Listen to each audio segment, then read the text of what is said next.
प्यारे बच्चों, आज हम बात करेंगे प्रश्नावली 3.5 के चौथे प्रश्न के 5वें भाग की, जो कहता है एक आयत का क्षेत्रफल 9 वर्ग इकाई कम हो जाता है यदि इसकी लंबाई 5 इकाई कम हो जाती है और चौड़ाई 3 इकाई बढ़ा दी जाती है।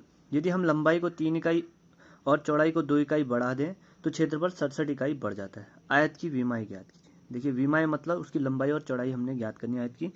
जबकि आयत का क्षेत्रफल 9 वर्ग इकाई कम हो जाता है यदि इसकी लंबाई 5 इकाई कम कर दी जाती है और इसकी चौड़ाई 3 इकाई बढ़ा दी जाती है। ठीक है, तो प्रश्न देखिए बहुत आसान है। कह रहा है कोई आयत है और आयत की हमको लंबाई और चौड़ाई ज्ञात करनी है। कह रहा है पहले केस में कह रही है यदि उसकी लंबाई को 5 इकाई कम कर दिया जाए और चौड़ाई को 3 इकाई बढ़ा दिया जाए तो जो उसका कुल क्षेत्रफल है उस कुल क्षेत्रफल में जो क्षेत्रफल है वो 9 वर्ग इकाई क्या हो जाता है, कम हो जाता है। ठीक है, तो कैसे करेंगे सवाल को देखिए। मान लेंगे, माना जो हमको निकालना है उसी को हम मान लेते हैं। माना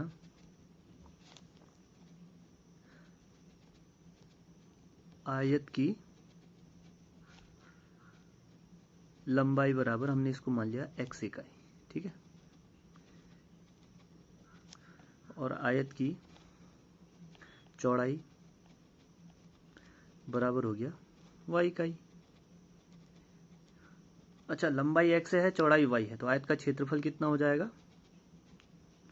तो आयत का जो क्षेत्रफल होगा, आयत का क्षेत्रफल बराबर हो जाएगा लंबाई गुणा चौड़ाई, यानी कि x गुणा y, एक्स वाई हो गया। ठीक है, वर्ग इकाई हो जाएगा एक्स वाई वर्ग इकाई। अब जो प्रथम कंडीशन यानी कि जो हमको फर्स्ट कंडीशन दी है, ठीक है, प्रथम जो अकॉर्डिंग फर्स्ट कंडीशन जो हमसे कह रहा है वो कह रहा है कि यदि इसकी लंबाई 5 इकाई कम कर दी जाए और इसकी चौड़ाई 3 इकाई बढ़ा दी जाए तो एक आयत का क्षेत्रफल 9 वर्ग इकाई कम हो जाता है। यानी कि जो उसकी मूल लंबाई थी उस मूल लंबाई को यदि हम 5 वर्ग इकाई क्या कर दे रहे हैं, कम कर दे रहे हैं।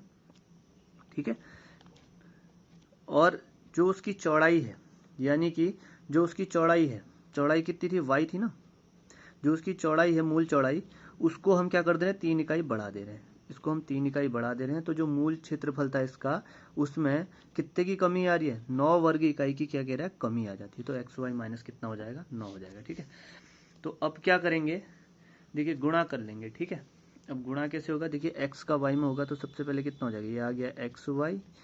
ठीक है, फिर एक्स का 3 में तो 3x और यहाँ से -5y और कितना हो गया, -15 बराबर एक्स वाई माइनस कितना हो गया, 9 हो गया। देखिए इधर भी एक्स वाई है, इधर भी एक्स वाई है, अगर समान चिन्ह है तो ये कट जाते हैं। ठीक है, तो एक्स वाई से एक्स वाई कैंसिल हो गया, तो इधर बचा 3x माइनस 5y। इस 15 को भेज देते हैं उधर, तो -9 धन 15, तो ये आ गया हमारे पास 3x माइनस 5y बराबर कितना, 6। इसको हम बोल देते हैं समीकरण 1। अब जो सेकंड कंडीशन गिवन है, जो हमको दूसरी कंडीशन दी हुई है, दूसरी कंडीशन क्या कहती है, देखिए यदि हम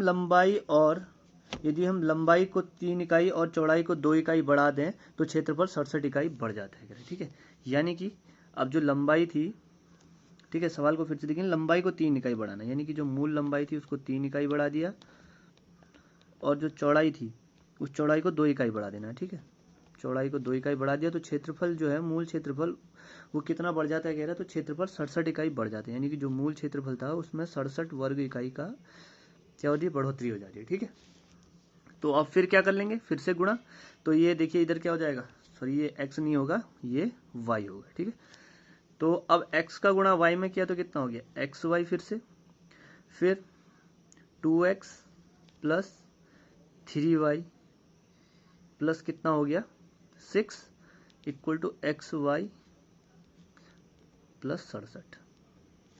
फिर से वही एक्स वाई से एक्स वाई कैंसिल हो जाएगा, दोनों तरफ समान चिन्ह वाला एक्स वाई है। अब यहाँ से 2x प्लस 3y बराबर, ये 6 उधर चले जाएगा तो 67 माइनस कितना कर देंगे, 6 कर देंगे, तो ये आ गया 2x प्लस 3y बराबर कितना हो गया, 61 हो गया।